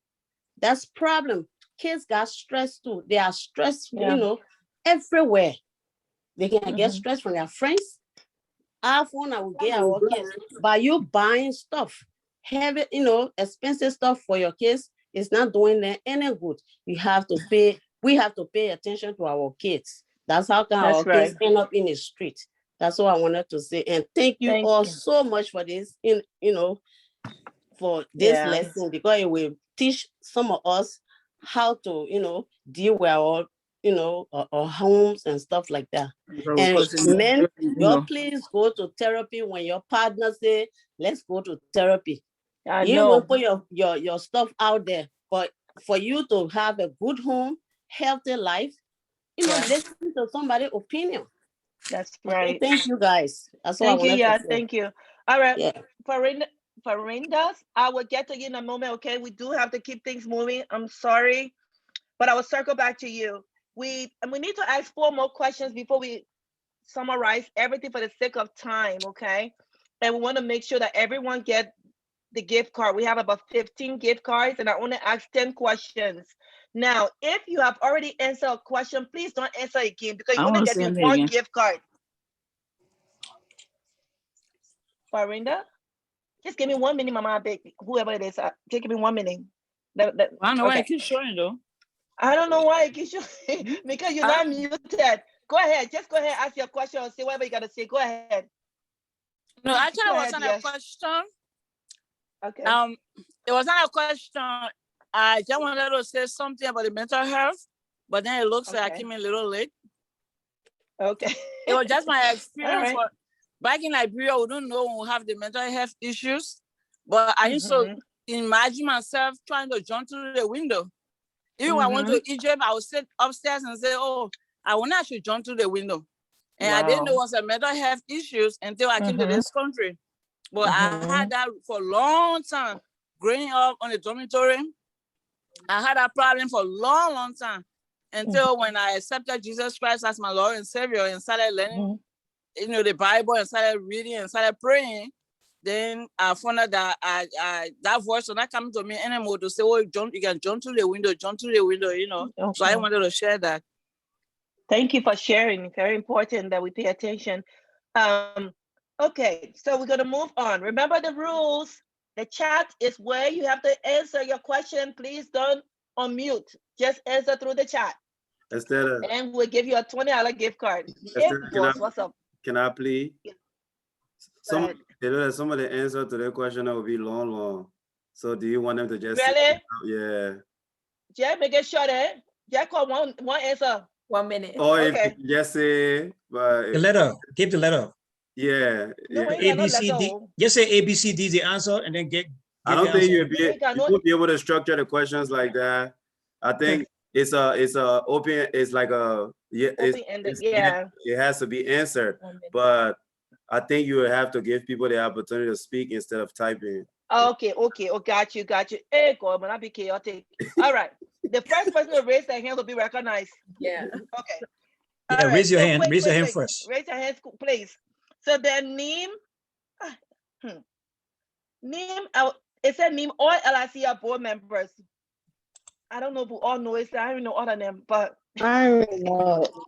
but if you can name two, we said name two LICI board members. Me too. Just name Patricia first. Kamara. Okay. Conley Heckman, Uh-huh. Mema Kamara, Uh-huh. Lacia Hammer, Uh-huh. Tanako. Yes. That's all. That's it. I say you missing one person. One more. No, but you told her two, so she went above. Oh, the last one is Murphy and Murphy. No, I'm sorry, Alexander Sumo. Oh, don't go to me. Okay, so she's good. Let's move on. So I don't know if you remember this, but Jennifer talked about 3 areas in her presentation. If you can name 2 out of the 3, that would be fine. Or if you can name 1, that would be fine. What do you think? Anybody remember the 3 points she stressed? You got Reverend Sheshe. Reverend Sheshe, okay. She spoke about the association with our family and friends, and also contacting professional institution to discuss problem with them. Okay. Yes. Love it. Well, so anybody got more than 2? But he answered 2. Then Reverend Sheshe will get it. Yeah. All right. So then the other one is, there's a tough one. Patricia, don't answer. How many presidents has LICI had to date? What do you think? Wow. That's a wild guess. You said I know. 20. You get qualified, Patricia. 15. How many? I know 4. We're not guessing though. You gotta give the right answer. She said 4. Now what she know? Murphy, do you know the answer? Because I don't know the answer. Can I call the 4 and know me?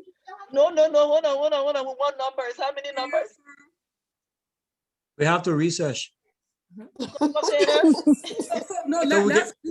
let's skip that. Name 4 of the presidents. Name 4. Yeah, name 4. She said. Oh, should I name 4? Yeah, name the 4 you know, yeah. Okay. First our Leroy Boakye. All right. Then second our David Kuti. Comfort Kenny. Alpha Tongo. That's all I know. There you go. And I think Andrew Nimble was once upon a time. Andrew Nimble, right? Yes. Yeah. Okay. I don't know anyone. I don't know. Miss Ya, what's your full name? Yeah, Sheriff. Okay, thank you. All right, thank you. Yeah. Emmanuel Wetty. Oh, I didn't even know that. Yes. I Kuma. Okay. Yeah. Okay. Yeah. Washington. Burma family. Wow. Burma Finley. Yeah. Emmanuel Wetty. Okay. Emmanuel Wetty. Samuel Jefferson. Flemister, yeah. For the sake of time, we shall move on. Well, let's list them on our website for them. Let's list them on our website. Yeah, thank you. Okay, last question, right? You get the Doritos, man. Drum roll. Okay, which department at the state level is funding this town hall? Anybody know? Zari. Zari? Is disqualified. He's disqualified. Disqualified. Anybody else? Job and Family Services. No, you gotta raise your hand. Reverend Sheshe. Chris Reverend is Sheshe. listening to Reverend us. Sheshe We gotta get disqualified. this right. He already Reverend got Sheshe, you one. disqualified. You already answered a question. Okay. Someone else. Who's funding this? Come on, people, it's right on our stuff. On our Mental health and addiction services. Who is that? Ohio Department of Mental Health and Addiction. No, I don't want the prize. I just No, sis Grace. Sis Grace. You spot it, T, you spot it, T. I just Okay. But she will win the give it back to us. Yes. Exactly, yes. Thank you, Grace. You are making me very ashamed. I know it. Look, I feel bad that my department is sponsoring this thing and y'all can't say it. And I'm on this. Right. I And gotta tell my boss. I announced it in the beginning. I gotta tell my boss we're giving you money and you're not. But everyone want to say thank you so much Yeah, for we your gotta- participation gotta in wrap this up. forum. Really appreciate it. It was very informative and very educative for us. We would now turn the floor over to Murphy to continue. Well, thank you, Estella, and thank you again, everyone, for this section. Like Estella have said, we think this was rewarding, educational, and informative. We don't want to take much of your time because I think we are going 4 minutes ahead of our time. But I ask all of you to please stay on, don't leave. The president and our chair lady have some announcements to give us after our former president, Ms. Comfort Kennan, give us a vote of thanks. Ms. Kennan? Yes, I would like to say I am so pleased with the response we've gotten on this topic. And it's really awesome that we can come together and finally discuss something that we think is a taboo in our community. You know, some of the things we take away, that I took away from here before I thank the panelists, is something that all of us said, but I'll focus on one of the things that Jennifer said, and we're talking about COVID, when she said, take a break from the news. My experience with really tough mental health issues was when I was listening to the news all the time and hearing of all of the individuals who lost loved ones and they couldn't be by their side. And for me personally, my husband had to go to the hospital at one point and I wasn't able to go and see him. Oh, I thought I was going to die.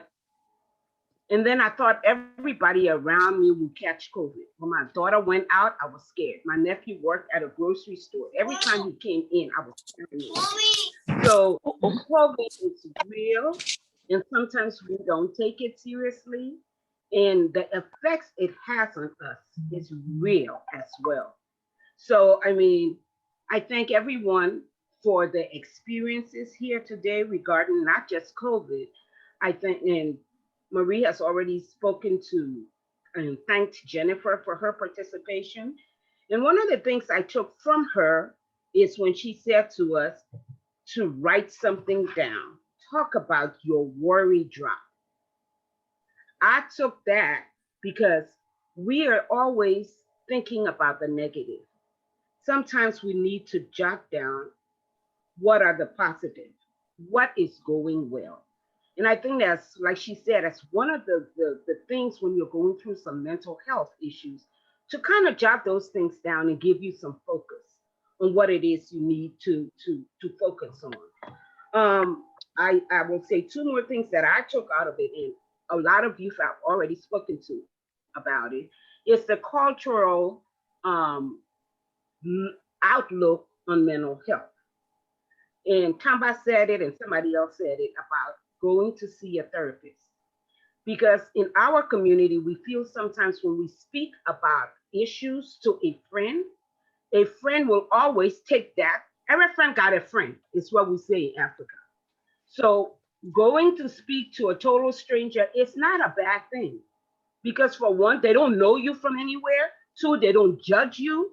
You can tell them whatever, and they'll give you some coping mechanisms. So even through this COVID, you have to pick up the phone.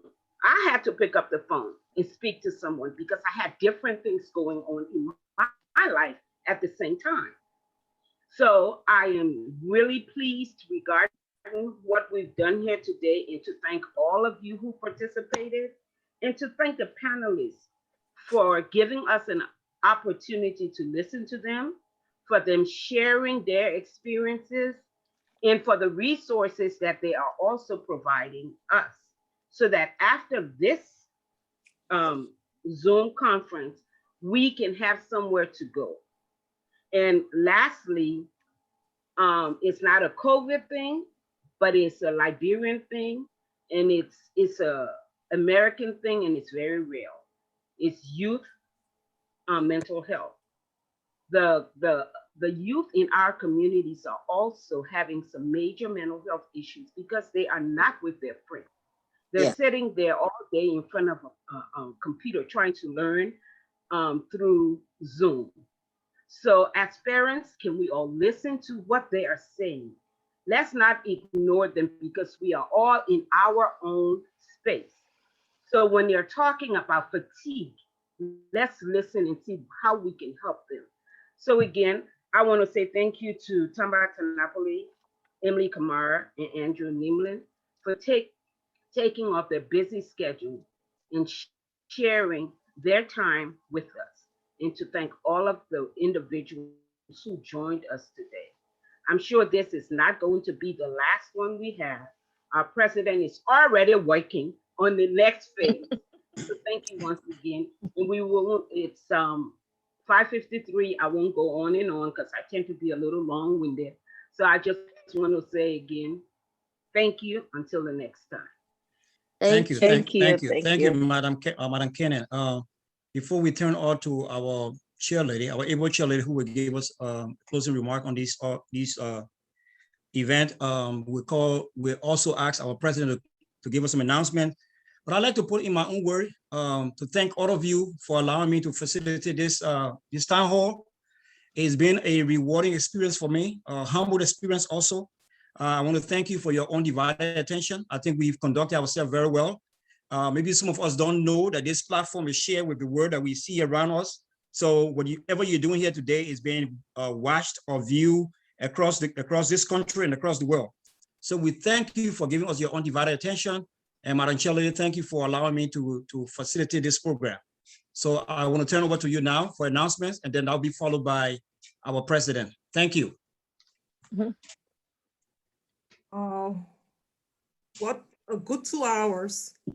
Madam Chairlady, before you finish, I just have a quick announcement. And I think Jennifer spoke about it. Starting on Monday, COVID vaccines will be available to anybody 16 years of age and older.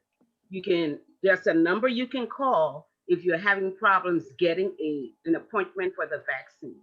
And the number is, and I'll put it in the chat, is 833-427-5634.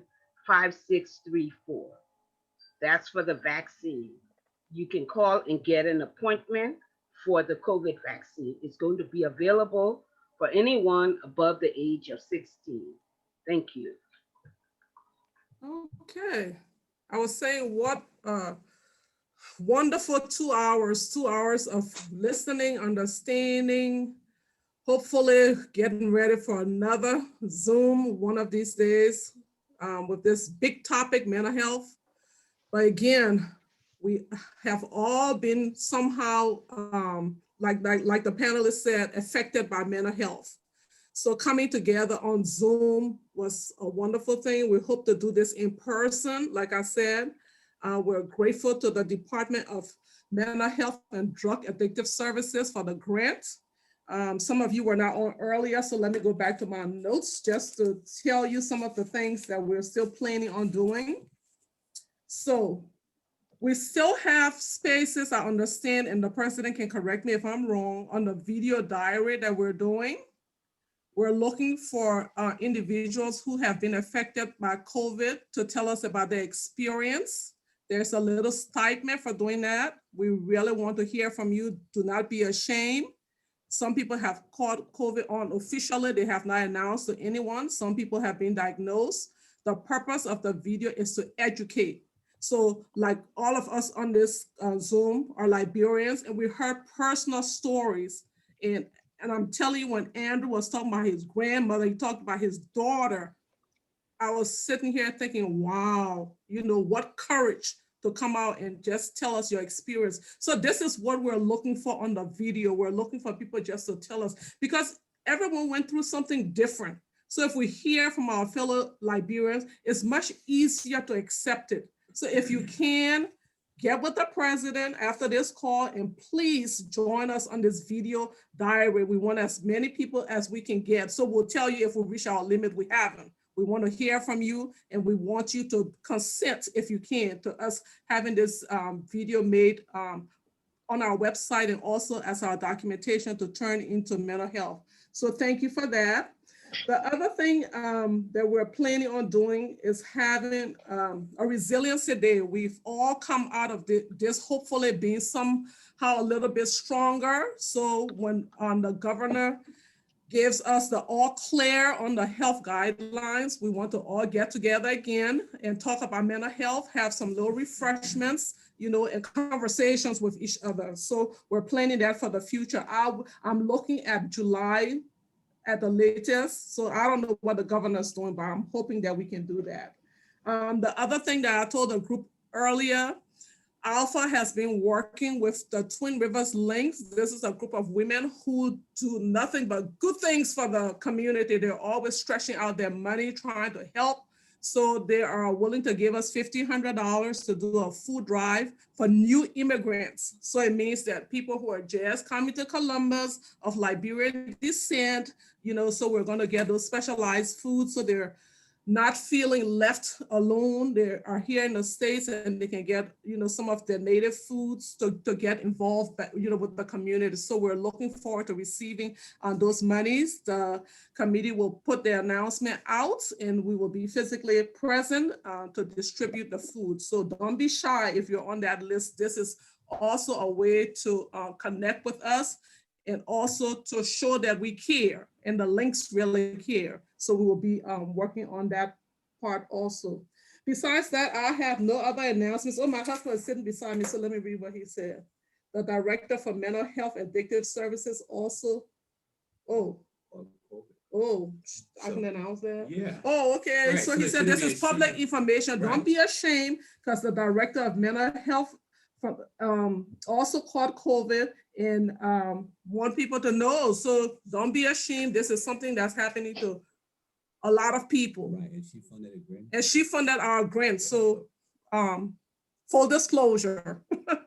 So I have nothing else to say, but thank you. And to the panelists, your personal stories have really helped us. This is how it should be.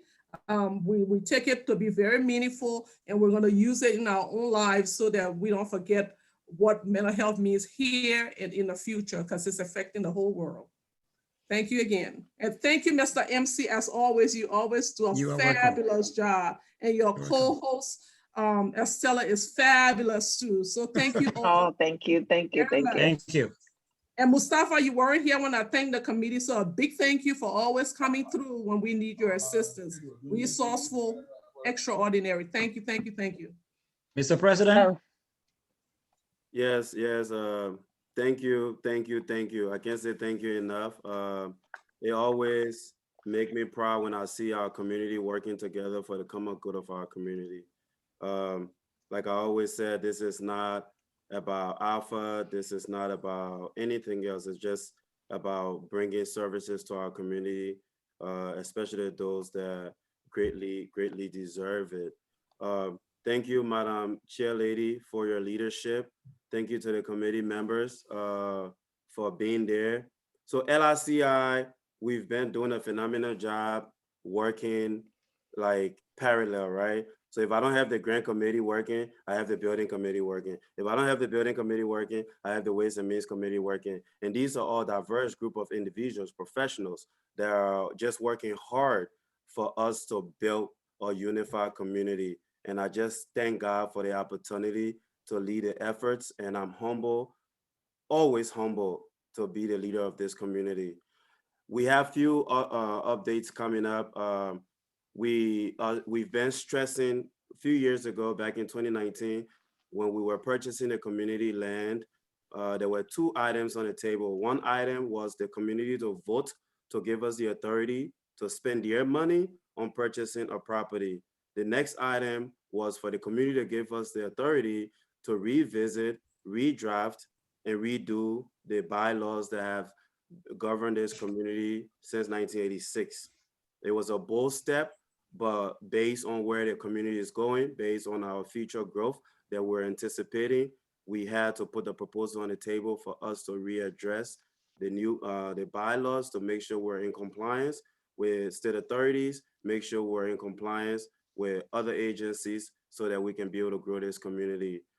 Columbus Legal Aid assigned attorneys to us. There were 5 attorneys that they assigned to us. We spent over 20 hours or more just reviewing the bylaws. Those 20 hours were just our meetings. Those were not included in the times that they spent doing their research so that we can make sure that we have a solidified bylaws that in the scope of our growth and within the scope of the laws that we have to abide by. The bylaws have been drafted. The next step is for you as community members to vote in favor of it.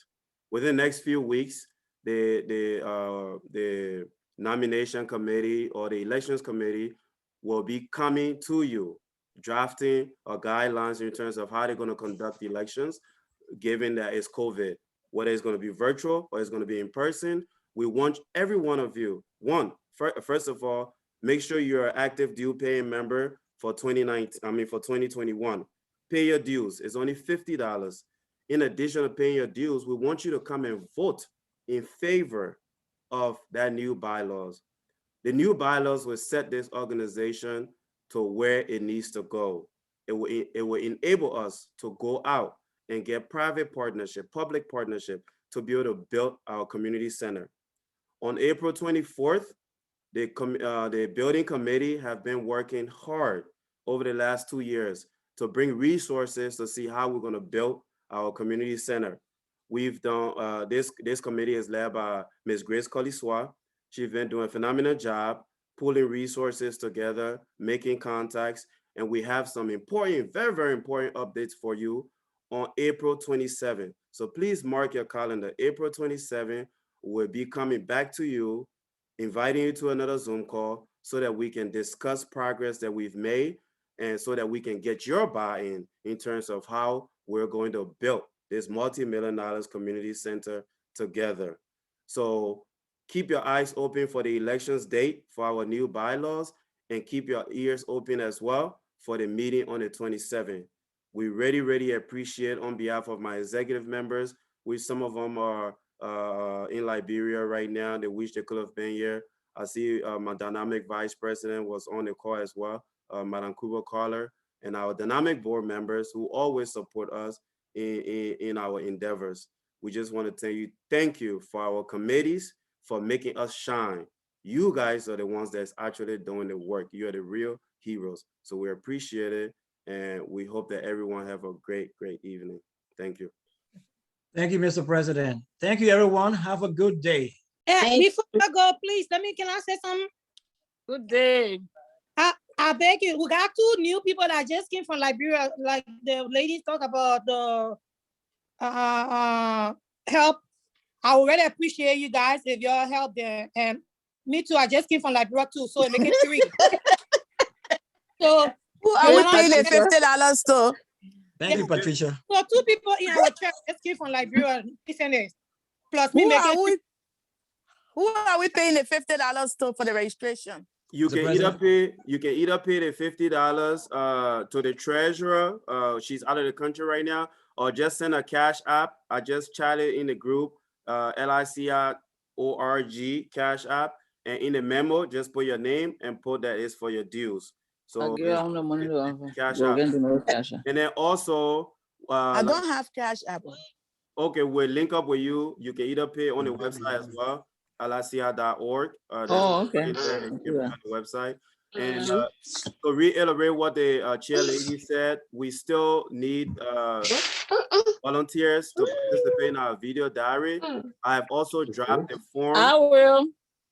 I've also dropped the form in there. Just complete that form, and our videographer will get in touch with you to schedule a time that's convenient for you in order to participate in the process. Thank you. Mr. find my due. Alpha, can we have Zelle too? As of now, we don't have Zelle. We can set it up. As of now, we only Zelle have. is easier.